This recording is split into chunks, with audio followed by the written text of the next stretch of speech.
The history of the English language is a history directly tied to that of England. It is a history of wars and invasions by many groups of people.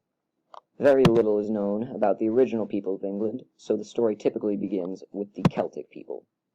The Celts were united as a people by their language and culture, though they were politically disorganized.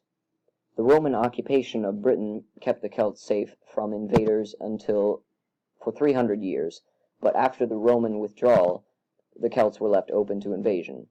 Initially, the largest concern was the Pict and Scot people from the north. To repel these invasions, certain groups of Celts requested help from the Ute people of northern Germany. This was the beginning of the migration of Germanic people to England. Here is a brief background of the Germanic people. The Proto-Germanic language can be traced back to northern Germany and southern Sweden about 3,000 years ago.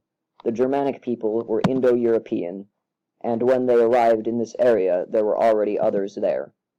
The Aboriginal people gave Proto-Germanic language words for nature, such as land, words for sea travel, such as oar, words for social practices, such as bride and groom. Many clans of many Germanic tribes were part of this migration to England. The most dominant groups were the Angles and the Saxons, but other groups such as the Utes, the Frisians, and the Franks invaded as well. There is no record of how well these tribesmen understood each other, but they shared a linguistic background, West Germanic. This family of languages encompasses the modern languages of English, German, Frisian, and Dutch. The new residents of Great Britain quickly became the dominant ones, either assimilating the Celtic Britons or forcing them to the remote edges of the island, or off the island altogether. The extent of the Germanic people can be shown by the names of places in modern-day Britain. Germanic place names will typically begin as a compound of a person's name, followed by an ending, such as tun, which means village, or burn, which means stream. This leaves one question open, however. Why did the new languages overtake Celtic, and not the other way around? There are a multitude of potentially correct answers to this question. One answer is that there was too much infighting between the Celtic people, which allowed the Germanic people to dominate both culturally and politically. Another explanation is that mingling between the two races was strictly limited to the nobility, so that common people were not exposed to the language of the other group. There are records of Anglo-Saxon nobles choosing Celtic names as evidence of this. Yet another explanation is that the Germanic arrivals felt that they were either superior or even inferior to the native Celts, but in either case they chose not to mix. By the early 9th and 10th centuries, the Anglo-Saxons were unquestionably the rulers of Britain. It is at this time that the area is first referred to as Anglo-land, an old form of England, meaning land of the Angles. By this time, there are 7 established Anglo-Saxon kingdoms, and many of the Germanic tribesmen had become united in language and culture. Dominance cycled between several of the kingdoms for some time, but eventually the Saxons in Wessex, led by Alfred the Great, become dominant in politics and language. Generally, Old English is divided into 4 dialects.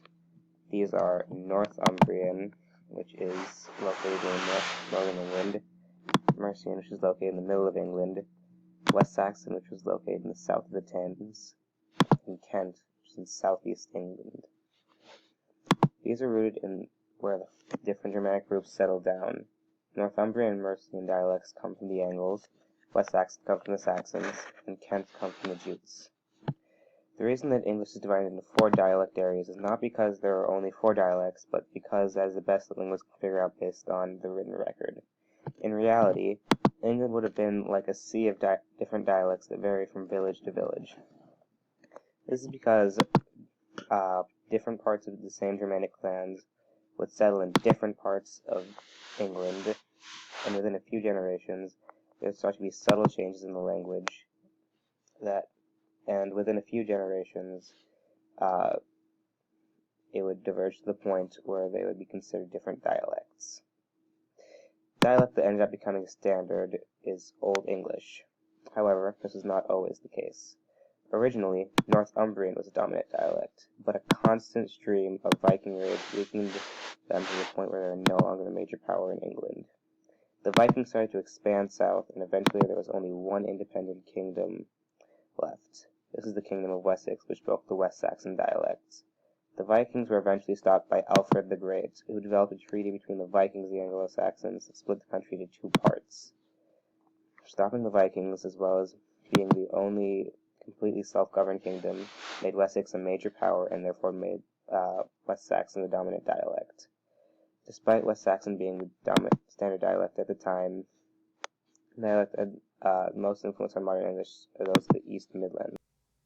And so the influence of Germanic languages flowed in. With the coercion of all the various dialects, Old English became somewhat of a blended mix, somewhat similar to cake batter.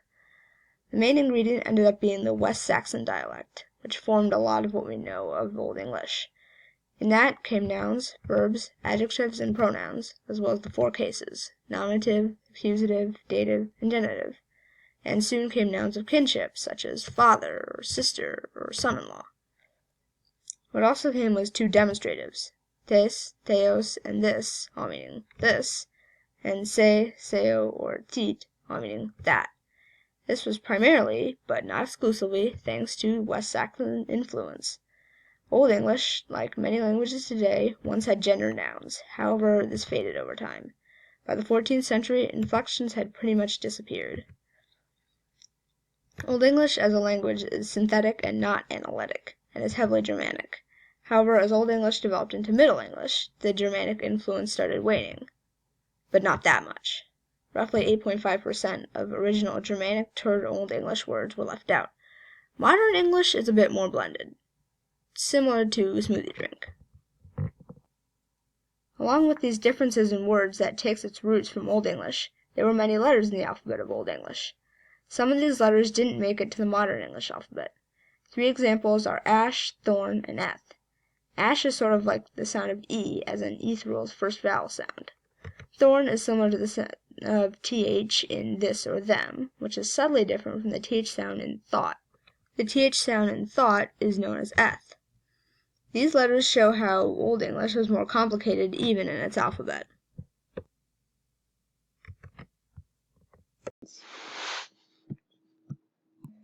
Old English worked very differently from modern English. In modern English, word order is very important. For example, the sentence "dog eats food" has a very different connotation than "food eats dog." However, Old English functions more like Latin in that instead of word order telling who does what, there are cases. The nominative case makes the noun the subject. This is the equivalent of the first word of the sentence in modern English. The accusative case makes a noun the direct object of the sentence. In the example of "dog eats food," food would be the direct object. The genitive case makes nouns possessive. If the food was the dog's, dog would be in the genitive case to mark possession. The cases generally come at the end of the word. So for the same sentence "dog eats food" would be in Old English "dogka," dog, "eateth," eats, and "leofan," food. However, in Old English one could also say "Leofan eateth dogka" and it would still mean the same thing. This is because dog is in the nominative case and food is in the accusative case, and therefore they both hold their functions even when word order is shifted around. Along with having specific cases to mark what the function of each word was, there were also genders assigned to each noun. This is very similar to French and Spanish in the sense that there are some nouns for which gender would be helpful, but for a lot of nouns, to speakers of modern English, it seems quite arbitrary. For example, in Old English, a fork is masculine, a sword is neuter, and a goblin is feminine. While this may seem arbitrary to us, to the Anglo-Saxons it was normal and necessary. Not only were cases and genders assigned to nouns, but they were also assigned to any adjectives attached to the noun. For example, in modern English, if one wanted to describe a sword as black, one would simply say "black sword."